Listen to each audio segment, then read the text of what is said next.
नमस्कार जय जगन्नाथ चलतु आज गोटे बहुत कम समय रेसिपीटा आपण बहुत खायापी टेस्टी आ बेसी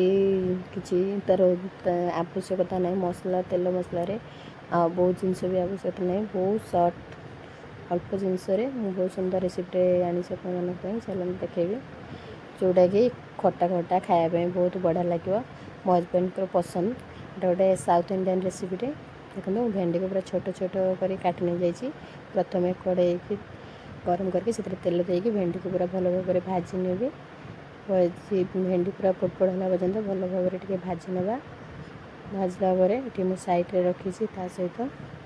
लुण हलदी गुंड आउ कि तेंतुली रस को भिजे नहीं सहित 2 ରୁ 3टा टमाटो काटी नहीं आउ टे पियाज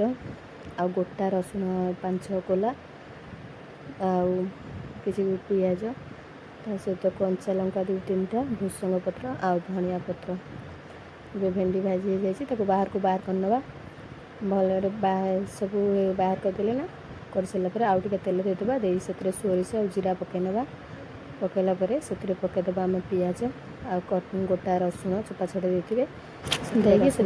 टे कंचा लंका देकी दर भजा करनवा से भूसंग पत्र भी मुझे आड कर गोटे दर भजा करनवा कर सारापर ए रखी सैड्रे जो मसला सब रखी से मसलार टिके जस्ट पानी देदेली पानी देकी गोलेदेली गोले सारापर ये मसला ये दर भजा हो सारापर से मसला को मुझे आड करनेली कर सारापर टिके समय ऊपर सेपट कली मसलार कौन कौन पकईदे कहीदे हलदी गुंड लका गुंड संबर पाउडर आ मिक्स मसला एमती मुझे आपण जब संबर पाउडर ये मिलूनी कि मिक्स मसला मिलूनी चाहिए हलदी गुंड और लंका गुंड नहीं पारे आउ जो सैड्रे किसी साधा मसला रोचे सी भी आड करेंगे तापर मुझे टमाटो को पकई नहीं मसला सब पकई देती घाटी घाटी सी हो आसला मुझे पानी दे देती पानी देके फुटिया छाड़ी फुटला भेंडी को से पकई नहीं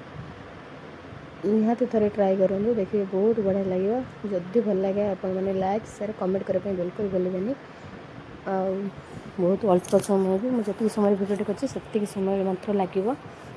से फुटीगला भेंडी पकई देती निहाती घरे ट्राए करेंगे देखिए बहुत बढ़िया लगे आ छोट टू बड़ जाए समस्त भल लगे कारण खटा खटा लगे देखिए कलापर आपण मैंने मतलब कमेंट करेंगे केमती लगे देखूँ ये मु भेंडी सब फुटी आसला भेंडी टे सीझी जाता से धनिया पत्र आड कर धनिया पत्र पकातु कि नहीं कि भूसंग पत्र निहाती आड करेंगे से खटा तरकारी सहित भूसंग पत्रटा कम्युनिकेशन बहुत बढ़िया लगे से ही आड करेंगे आउ केमती लगे आपण मैंने कमेंट करूँ आ देखा बिल्कुल स्किप न कर भिडियो फुल पे देखते और जो मैंने फुल देखते भिडियो आप बहुत बहुत धन्यवाद रही जय जगन्नाथ।